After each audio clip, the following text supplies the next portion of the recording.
दोस्तों आज हम लोग विक्टोरियन पीरियड के एक जाने माने पोएट अल्फ्रेड लॉर्ड टेनिसन की लिखी एक फेमस एलेजी को पढ़ेंगे जिसका टाइटल है ब्रेक ब्रेक ब्रेक।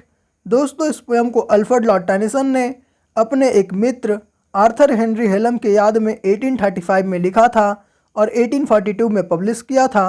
दोस्तों अल्फ्रेड लॉर्ड टेनिसन को 1850 में विलियम वर्ड्सवर्थ की मृत्यु के बाद पोएट लॉरियट भी बनाया गया था। दोस्तों ब्रेक ब्रेक ब्रेक एक छोटी सी 16 लाइन की पोयम है जिसे 4 क्वार्टरन्स में लिखी गई है। दोस्तों हर क्वार्टरन का राइमिंग है ए बी।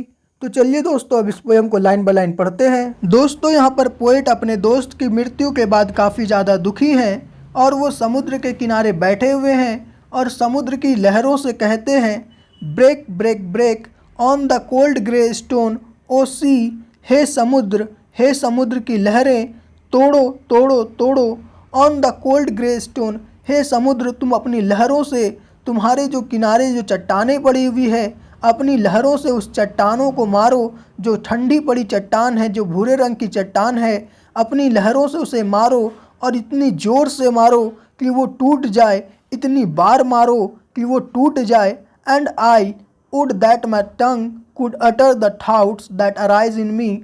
और तुम्हारी इन लहरों को देखने के बाद काश मेरे ज़ुबान से जो मेरे अंदर जो फीलिंग्स जो गुजर रही है, जो मेरे अंदर थाउट्स है वो बाहर आए, मैं उन थाउट्स को, उन विचारों को, अपने दुखों को किसी को बता सकूं। O well for the fisherman's boy that he shouts with his sister at play.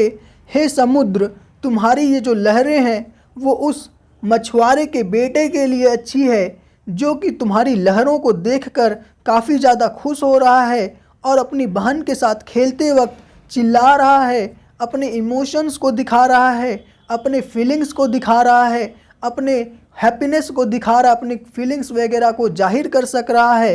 तुम्हारी ये जो लहरें हैं उस बच्चे के लिए अच्छी है। O well for the sailors lad that he sings in his boat on the bay. ये जो तुम्हारी लहरें हैं वो उस सेलर के लिए अच्छी है, उस नाविक के लिए अच्छी है जो कि तुम्हारी लहरों को देखकर अपने बोट में गुनगुना रहा है। तो तुम्हारी ये जो लहरें हैं उस बच्चे के लिए, उस नाविक के लिए अच्छी है। दोस्तों यहाँ पर पोएट उस बच्चे से, उस नाविक से काफ़ी ज़्यादा जल रहे हैं क्योंकि वे लोग अपने फीलिंग्स को जाहिर कर सक रहे हैं और वहीं पोएट्स अपने विचारों को किसी को बता नहीं पा रहे हैं, अपने विचारों को जाहिर नहीं कर पा रहे हैं। तो यहाँ पर पोएट इस बच्चे से और इस नाविक से काफ़ी ज़्यादा दुखी हैं, काफ़ी ज़्यादा जल रहे हैं। And the stately ship go on to their haven under the hill. और मैं देख रहा हूँ कि स्टेटली बड़ी बड़ी आलीशान जहाज़ें मेरे सामने से गुजर रही है। टू देयर हेवन अपने मंजिल की ओर जा रही है, बंदरगाह की ओर जा रही है।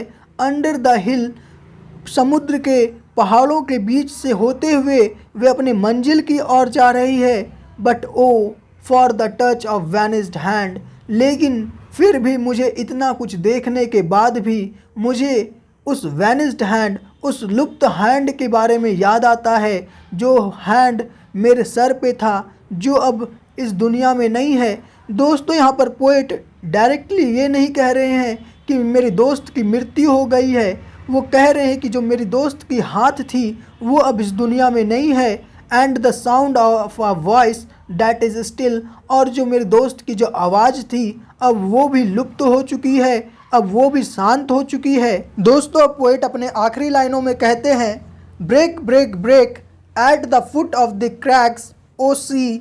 ओ समुद्र की लहरें तोड़ो तोड़ो तोड़ो।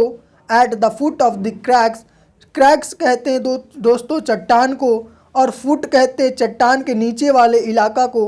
तो हे समुद्र की लहरें तुम चट्टान के नीचे वाले इलाका को तोड़ो, इतनी ज़ोर से मारो कि वो टूट जाए, इतनी बार अपनी लहरों से मारो कि वो टूट जाए। But the tender grace of the day that is dead. लेकिन इससे क्या फ़ायदा, मेरे जो खुशी भरे दिन थे, मैंने जो अपने दोस्त के साथ खुशी भरे पल बिताए थे, अब वो तो ख़त्म हो चुका है। Will never come back to me. और अब वो खुशी भरे पल अब मेरे पास वापस लौट के कभी नहीं आएगा। दोस्तों आप देख सकते हो पोएट अपने मित्र को खोने के बाद कितना निराश और हताश है। तो दोस्तों हमारी ये वीडियो आज यहीं पर ख़त्म होती है। हम लोग मिलेंगे अगले वीडियो में, तब तक के लिए धन्यवाद। जय हिंद, जय भारत।